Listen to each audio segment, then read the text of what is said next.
au Seigneur. Son nom est Jésus. Merci. Merci mon Dieu, mon roi.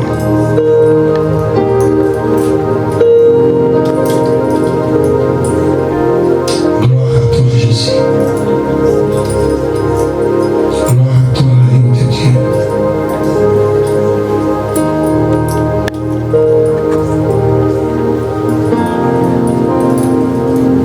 Merci Jésus. Merci Seigneur.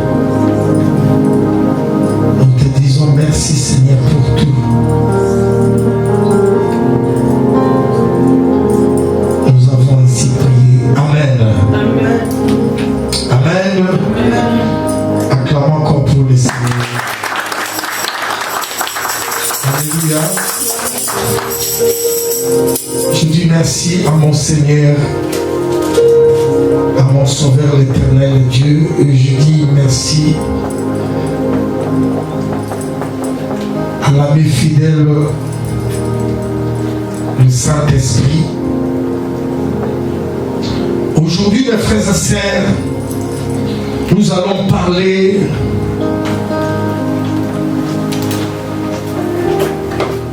d'un conducteur. Notre thème d'aujourd'hui, le Saint-Esprit resta 9 mois dans le ventre de Marie. Le Saint-Esprit resta 9 mois dans le ventre de Marie. Conception miraculeuse dans le sein de la Vierge Marie. Prenons nos Bibles dans le livre de Luc 1.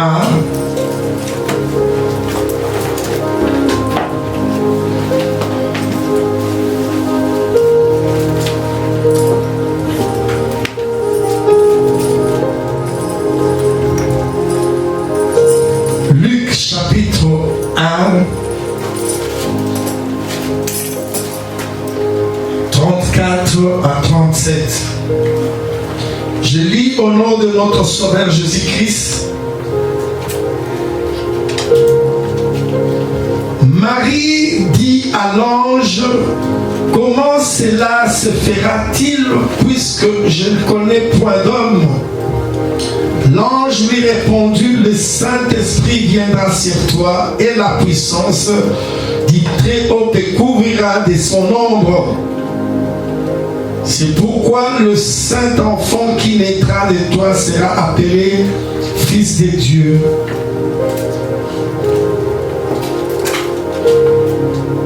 Voici Élisabeth, ta parente, a conçu elle aussi un fils en sa vieillesse, et celle qui était appelée stérile est dans son 6e mois, car rien n'est impossible à Dieu.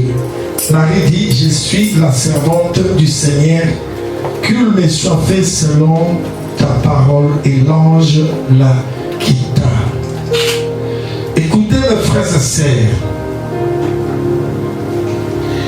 Marie, il a dit à l'ange, je ne connais point d'homme. Et Marie posa la question à l'ange, comment se fera-t-il? L'ange lui dit, le Saint-Esprit viendra. Alléluia. Marie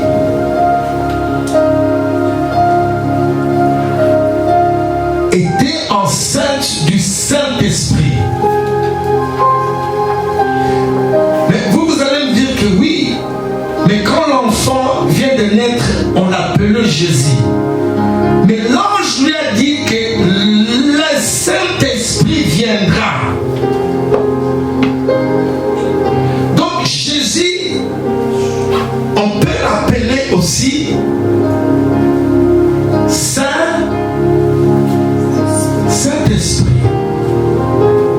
Est-ce qu'on est d'accord là? Amen. Est-ce qu'on comprend ou on ne comprend pas? Alléluia. Amen. Il dit, le Saint-Esprit viendra sur toi.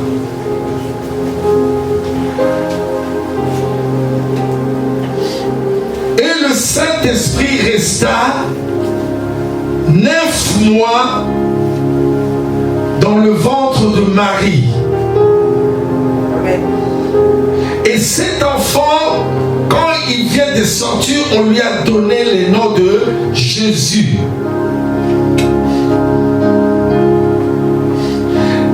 Qui est le Saint-Esprit?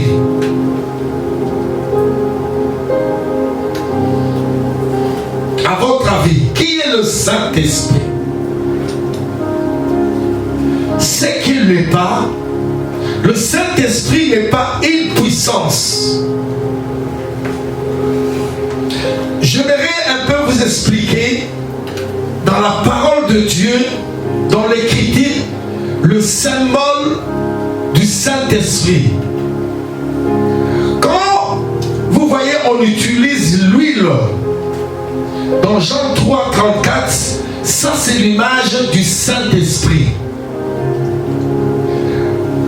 L'eau est symbolisée aussi par le Saint-Esprit. Jean 7, 38, 34.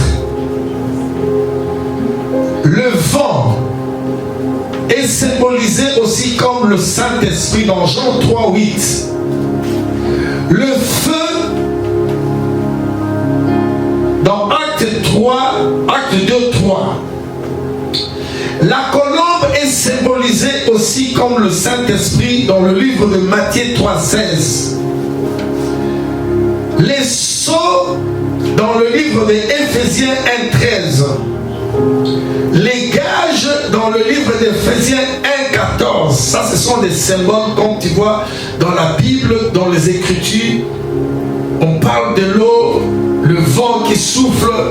Il faut comprendre ça, c'est le Saint-Esprit. Alléluia. Amen.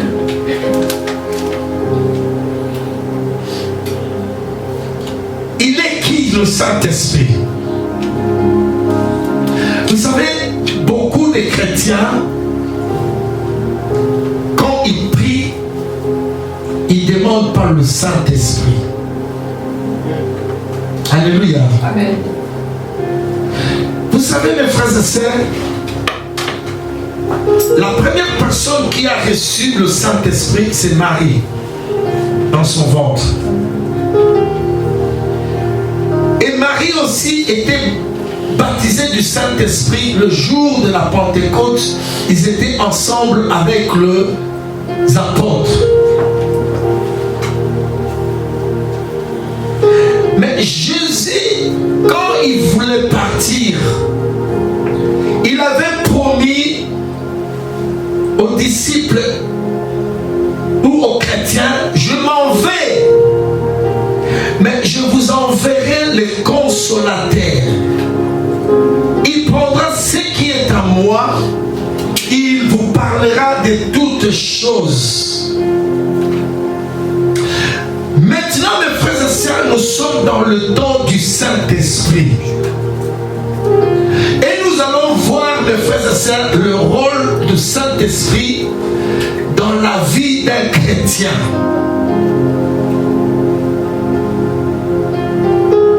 Le temps que nous sommes maintenant, mes frères et sœurs, c'est le temps du Saint-Esprit.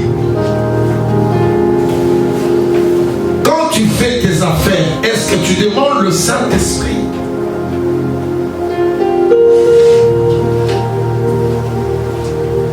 Le Saint-Esprit, c'est qui? J'aimerais vous expliquer quelque chose que vous allez comprendre. On nous dit dans la Bible,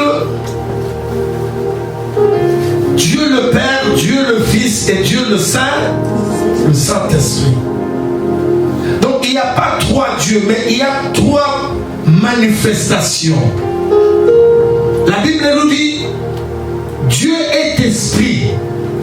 Au commencement, son esprit mouvait sur les eaux. Alléluia. Amen.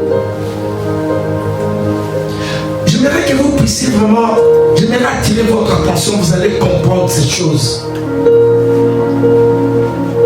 Dieu est esprit. L'homme, il avait désobéi. L'homme, il avait oublié Dieu. L'homme, il a commis le péché.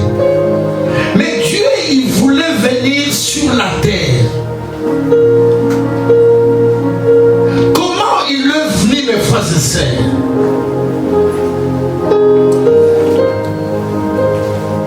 Alléluia. Comment il est venu?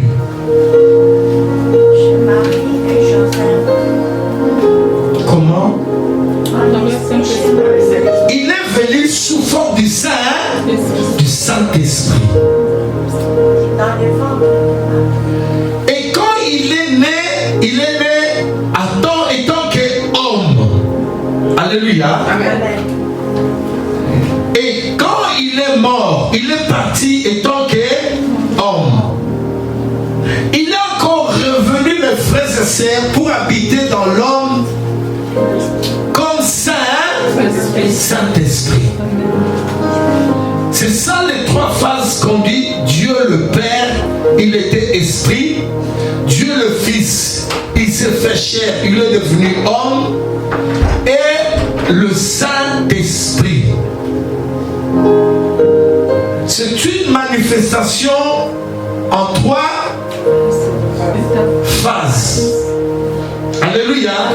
Mais il est un seul. Il n'y a pas trois dieux. Mais pourquoi le Saint-Esprit, mes frères et sœurs?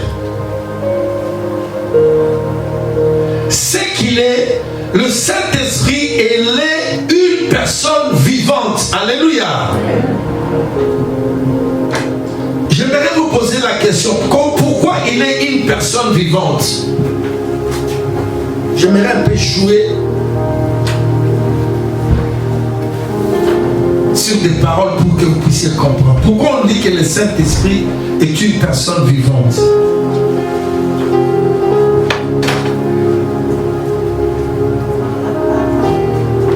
Alléluia. Pourquoi on dit que le Saint-Esprit est une personne vivante? Est-ce que le Saint-Esprit c'est une personne? Ouais. Il y en a qui disent non, il y en a qui disent oui. Pourquoi non? Parce que c'est un esprit. Pourquoi oui? Le Saint-Esprit, il est qui? Mais c'est une personne. Amen. Alléluia. Amen. Donc le Saint-Esprit, c'est une personne. Mais Jésus-Christ, c'est le Saint-Esprit, non? Amen. Alléluia. Amen. On peut acclamer le frère et sœurs. Le Saint-Esprit, c'est une personne. Le Saint-Esprit, c'est Jésus. Jésus est Dieu. Alléluia. Il était esprit, comme je vous ai expliqué. Il est venu comme le Saint-Esprit. Il resta dans le ventre de Marie 9 mois. Il est sorti étant qu'homme. Il est allé à la croix. Il est mort et il est parti étant qu'homme. Et il est revenu, la promesse qu'il avait dit à ses disciples: je vous enverrai les consolateurs. Il prendra ce qui est à moi et il vous annoncera des choses. Donc le Saint-Esprit, mes frères et sœurs, c'est une personne. Si nous lisons cela dans le livre de Jean 16, 13, je crois que vous avez quelque chose à écrire, mes frères et sœurs, parce que ce sont des choses que tu dois comprendre pour que tu puisses avoir l'éclaircissement sur la parole de Dieu. Jean 16, 13. Quand le consolateur sera venu, l'Esprit de vérité, il vous conduira dans toute la vérité, car il ne parlera pas de lui-même, mais il dira tout ce qu'il aura entendu et il vous annoncera les choses à venir. Alléluia. Amen. Nous allons un peu méditer sur ce verset. Quand il viendra, qu'est-ce qu'il va faire? Première chose, C'est un esprit de vérité. Alléluia. Il vous conduira. Vanessa, il te conduira. Est-ce que quand tu fais quelque chose, tu demandes au Saint-Esprit de te conduire? Quand tu as un projet, est-ce que tu demandes au Saint-Esprit de te conduire?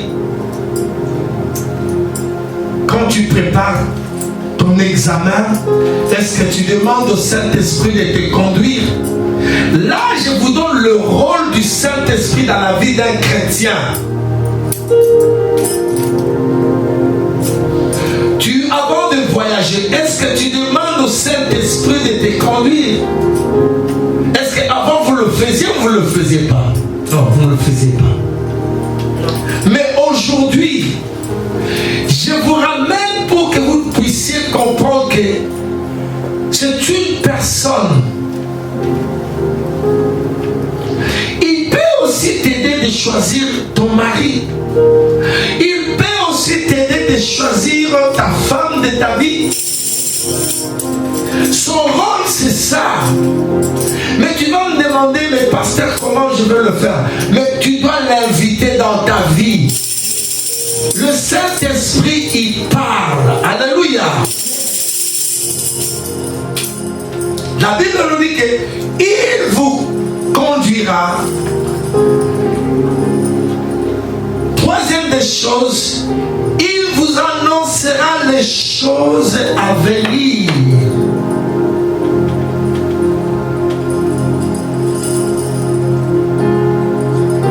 Tu veux connaître les choses à venir. Amen. Dans ta vie. Amen. Tu dois demander au Saint-Esprit. Alléluia. On peut acclamer le Saint-Esprit. Quand tu pries, tu demandes Saint-Esprit, montre-moi les choses cachées, montre-moi les choses à venir. Le Saint-Esprit est là pour te guider, pour te parler. Il te dira non, le voyage que tu prépares, regarde ce qui va arriver la nuit. Dans le songe qui viendra, il va te montrer les choses. Ce n'est pas le mois où tu dois voyager. L'affaire que tu viens de faire, où tu vas commencer, ne fais pas ça. Regarde ce que tu peux faire. Regarde là où tu vas aller. Ne donne pas telle chose à telle personne. Son rôle, c'est ça, mes frères et sœurs. Beaucoup, nous avons échoué dans nos affaires parce que nous marchons selon nous-mêmes, mes frères et sœurs. Nous ne marchons pas selon la volonté de Dieu. Nous ne marchons pas selon le Saint-Esprit. Nous n'écoutons pas le Saint-Esprit. Nous vivons étant que des hommes charnels. Mais aujourd'hui, mon frère et sœur, toi qui viens d'écouter cette parole, avant de faire quelque chose, tu dois inviter quelqu'un. Dis mon ami fidèle,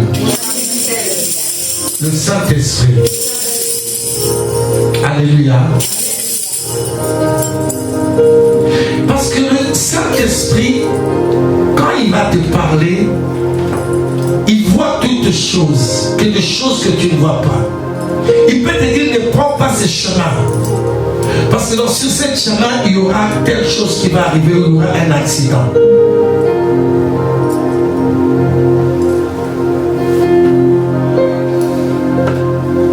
C'est pour cela que Jésus l'avait dit à ses apôtres, il ne faut pas sortir, ne pas aller prêcher, ne pas aller évangéliser, ne pas aller prier pour le malade. Vous devez attendre le Saint-Esprit quand il viendra, et là vous allez sortir. Alléluia. Aujourd'hui même, il y a des hommes de Dieu ou des enfants de Dieu, ils font des choses dans la chair. Ils ne font jamais des choses selon le Saint-Esprit, mes frères et sœurs. Il y a aussi aussi des enseignements qui ne sont pas envoyés par le Saint-Esprit, la chair. Mais tout homme de Dieu, un enfant de Dieu, tu dois être conduit par le Saint-Esprit. Parce que le Saint-Esprit habite en toi. Le jour où tu as reçu le Seigneur Jésus-Christ comme Seigneur et Sauveur, il est en toi. Mais le problème c'est quoi? Le Saint-Esprit qui est en toi, il dort. Dis à ton frère, il dort. Tu sais pourquoi il dort? Parce que tu ne le parles pas, tu ne l'invites pas, tu ne l'exposes pas ton problème, tu ne l'expliques pas. Il dit que c'est un culte, c'est lui qui va te guider. C'est lui qui va te parler. C'est lui qui va te montrer des choses cachées, des choses que tu ne connais pas. C'est le Saint-Esprit, mes frères et sœurs.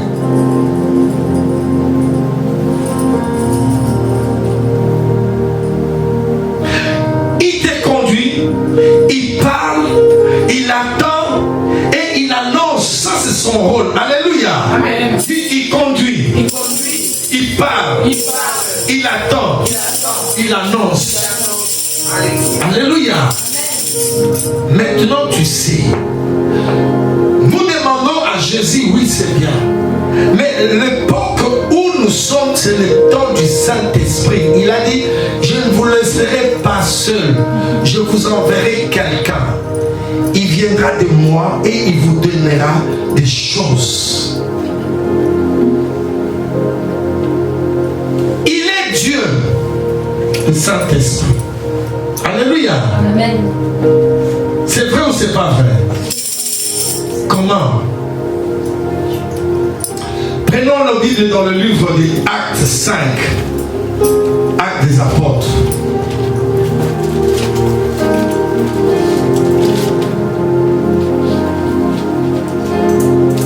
Le dimanche prochain, j'aimerais que vous achetiez un petit cahier pour écrire ces versets.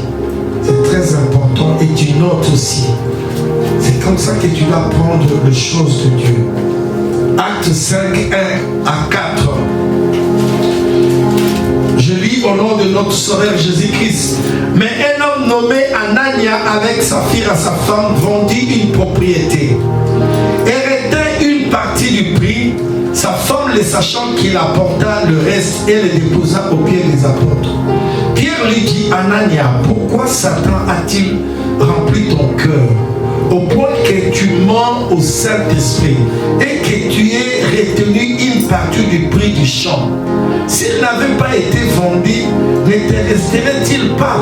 Et après qu'il a été vendu, le prix n'était-il pas à ta disposition? Comment as-tu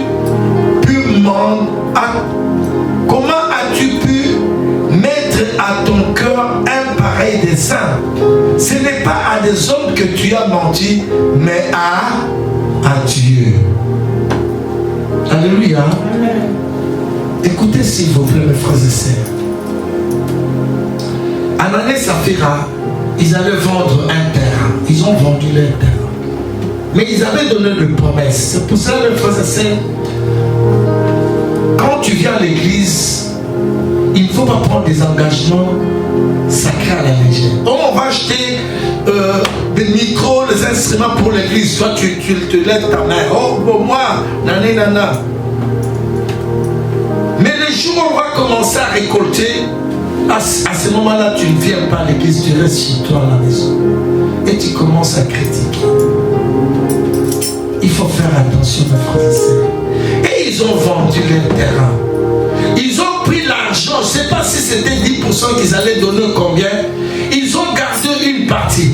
Mais Pierre, comme il avait le Saint-Esprit en lui, il a dit, pourquoi Satan a-t-il rempli ton cœur?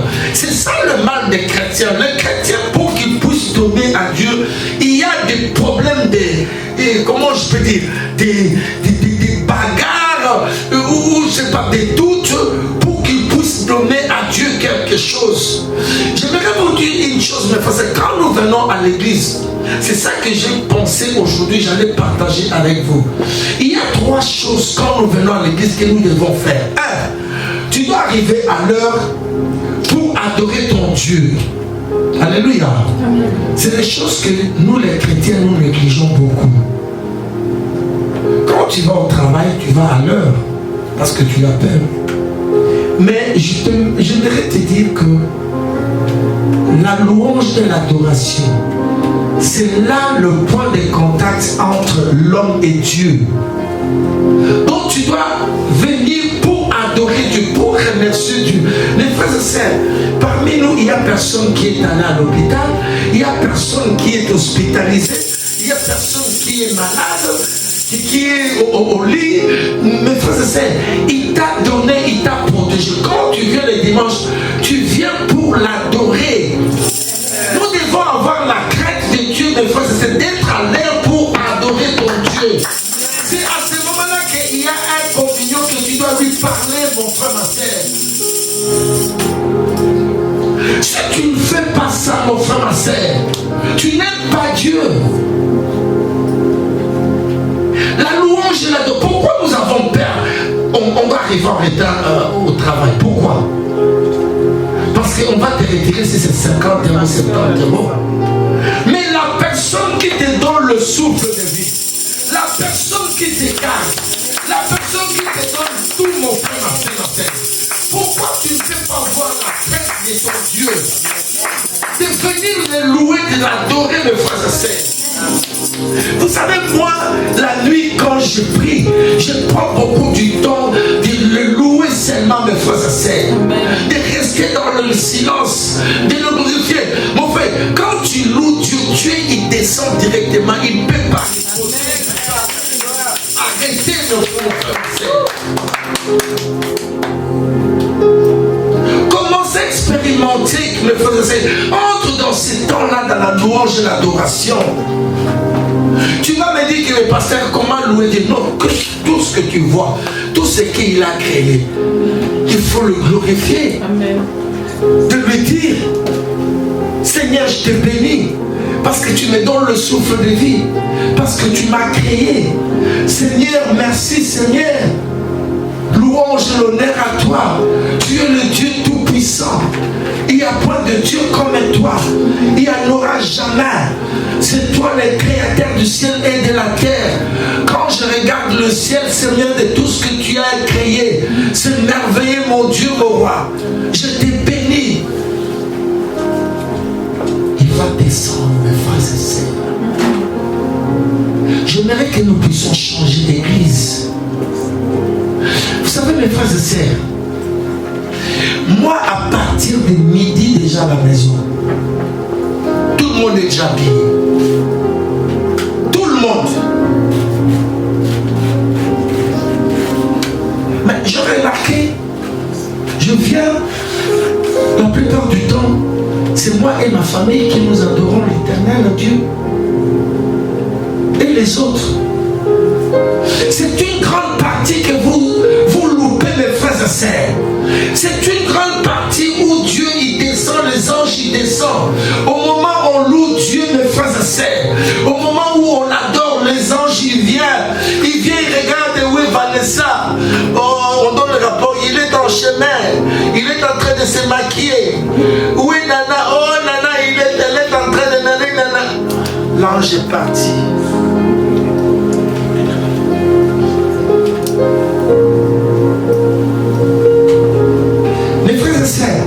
Si nous les chrétiens, on avait compris où on comprend notre Dieu, je ne sais pas, mes frères et sœurs.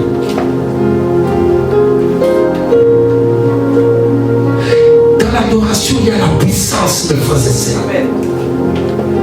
Je vais vous expliquer comment Dieu il a agi quand les enfants disaient il marchait, quand il disait seulement louer.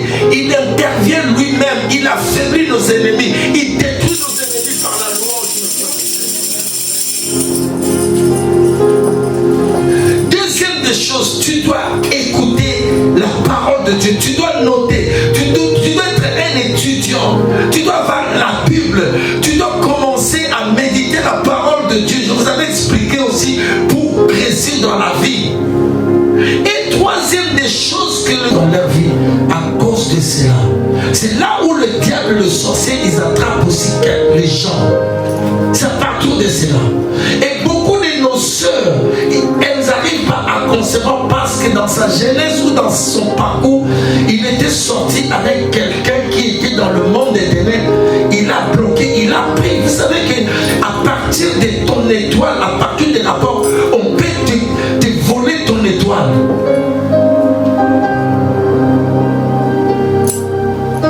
Rapport sexuel m'aurait offert bon.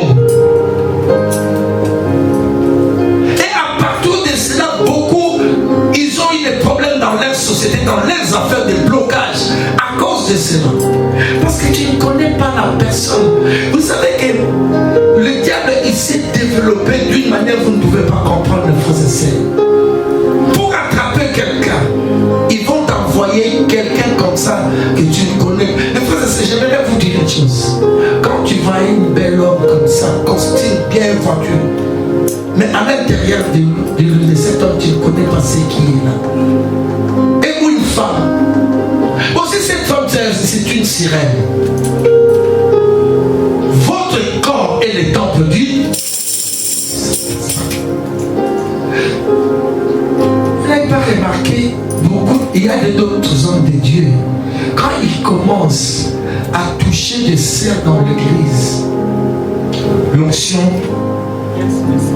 descend et l'onction va partir. Parce que tu viens d'essuyer les temples du Saint-Esprit, le corps. Vous devez savoir, pour être fort, puissant, tu dois te protéger aussi. Voilà ma prière qui n'est pas ma casse. Tu dois te protéger.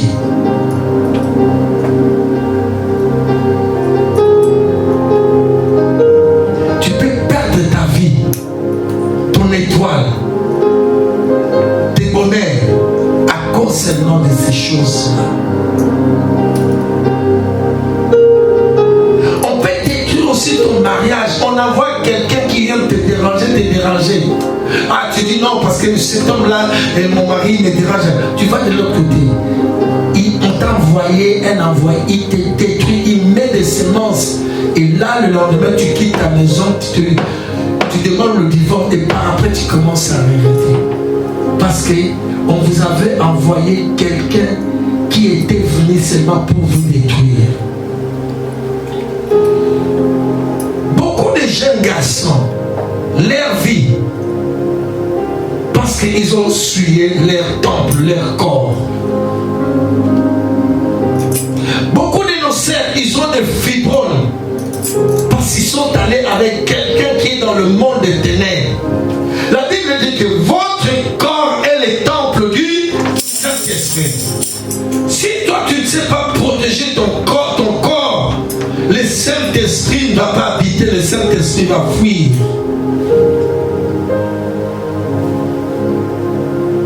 Dites avec moi, parce que nous avons pris la décision d'inviter et de recevoir Jésus-Christ dans nos cœurs. Le Saint-Esprit vit réellement en moi et nous le sentions. Ou pas, mais il vit en toi. Alléluia, il est là. Notre confiance doit se fonder sur la Bible, qui est la parole de Dieu, et non sur nos sentiments. C'est pourquoi nous devons fuir les péchés, car nous ne sommes jamais seuls. Partout où nous allons, le Saint-Esprit est toujours en nous, avec nous. Il nous voit, nous écoute. Ok. Le dimanche prochain, où je termine ici,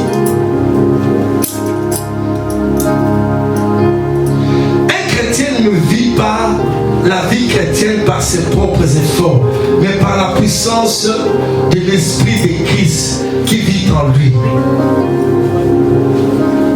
Alléluia. Le dimanche prochain, venez mes frères et sœurs, ce sont les enseignements. Je vais vous enseigner sur 3 sortes d'hommes dans la vie. Il y a l'homme spirituel, l'homme charnel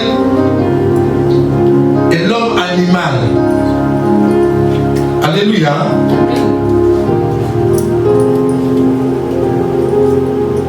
Et là, tu vas comprendre qui est l'homme animal, qui est un homme, un chrétien spirituel et un chrétien charnel.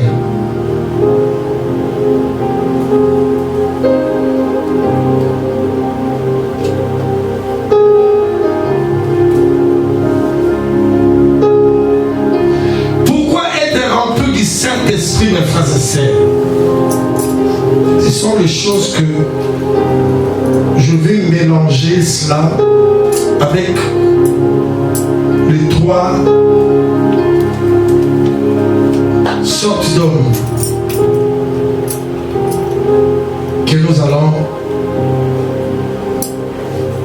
que je vais partager avec vous le dimanche prochain.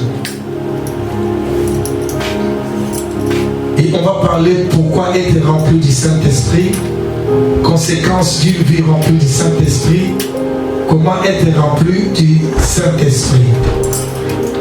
Et tout cela, ça va nous aider. Marche à suivre pour être rempli. Comment être continuellement rempli du Saint-Esprit. Ça sont les enseignements et je crois que nous serons vraiment bénis pour ces enseignements du Saint-Esprit. Est-ce que vous avez compris, mes frères?